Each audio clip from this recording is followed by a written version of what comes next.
جی ست سری اکال، السلام علیکم۔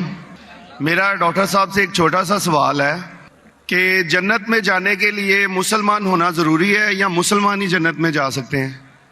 بھائی صاحب کا سوال ہے کہ جنت میں جانے کے لیے مسلمان ہونا ضروری ہے؟ صرف مسلمان جنت میں جائیں گے؟ صرف اپنے آپ کو مسلمان بولنا جنت میں جانے کے لیے کافی نہیں ہے۔ جس طریقے سے میں نے میرے تقریر میں کہا جنت میں جانے کے لیے 4 چیز کی ضرورت ہے۔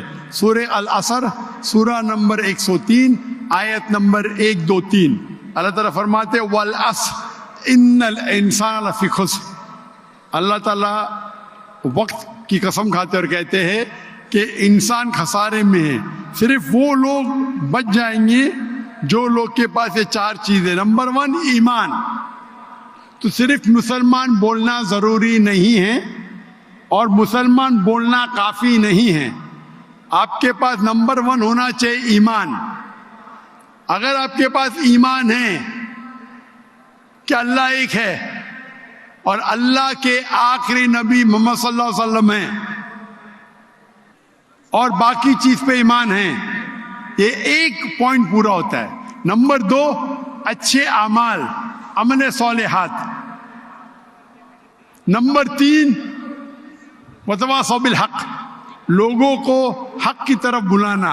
اور نمبر 4 وتواصوا بالصبر، لوگوں کو صبر کی طرف بلانا۔ تو اس آیت سے ہمیں پتہ لگتا ہے کہ جو آدمی، جو انسان اللہ کے علاوہ دوسرے اور کی عبادت کرتا ہے وہ غلط ہے، وہ جنت میں کبھی بھی نہیں جائیں گے۔ اور یہ سارے کتابوں میں لکھا ہے، ساری مذہبی کتابوں میں، چاہے بائبل ہو، اولڈ ٹیسٹمنٹ ہو، نیو ٹیسٹمنٹ ہو، دھما پڑھ ہو، بدھسٹ کی کتاب ہو، وید ہو، سارے میں لکھے ہے۔ اگر آپ پڑھیں گے گرو گرنتھ صاحب آپ پڑھیں گے، اس کے اندر سب سے پہلا والیوم، سب سے پہلا جلد، سب سے پہلا چیپٹر، سب سے پہلا ورس کو کہتے ہیں جاپو جی، اسے کہتے ہیں جاپو جی۔ اس میں لکھا ہے کہ خدا ایک ہے، نہ اس خدا کی شروعات ہے نہ انت ہے۔ وہ خالق ہے، وہ مالک ہے اور اس کے جیسا کوئی ہی نہیں ہے۔ اگر آپ دیکھیں گے یہ ملتا جلتا ہے سورہ اخلاص کے ساتھ۔ آپ اگر سکھ کی کتاب پڑھیں گے اس میں لکھا ہے 2 قسم، اومکارا، ایک اومکارا، ایشور کا مینیفیسٹ فارم، ان مینیفیسٹ فارم۔ ہاں کہ نہیں؟ ہاں کہ نہیں؟ تو اگر آپ پڑھیں گے اور دیکھیں گے کہ خدا کے کئی نام ہیں، کہا جاتا ہے ستہ نامہ، ہولی نیم، پروردگار۔ جی پروردگار بھی ایک نام ہے آپ کی کتاب میں، ہاں کہ نہیں؟ پروردگار، جی جی، ستہ نامہ، خالق، ملتا جلتا ہے، واہے گرو۔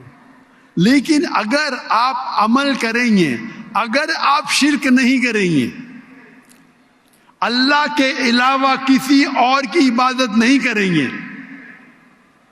اگر آپ کے کتاب میں اکثر یہ بات ہوتا ہے کہ جو اپنی مذہبی کتاب میں لکھا ہے اکثر لوگ اس پہ عمل نہیں کرتے، اور یہ بات مسلمانوں میں بھی ہے۔ مسلمانوں کی کتاب میں لکھا ہے شرک مت کرو، پھر بھی ہم دیکھیں گے کچھ مسلمان شرک کرتے۔ تو اگر قرآن میں لکھا ہے شرک مت کرو اور آپ شرک کریں گے اور کہیں گے میں مسلمان ہوں تو جنت میں نہیں جائیں گے۔ آپ سمجھ رہے بھائی صاحب؟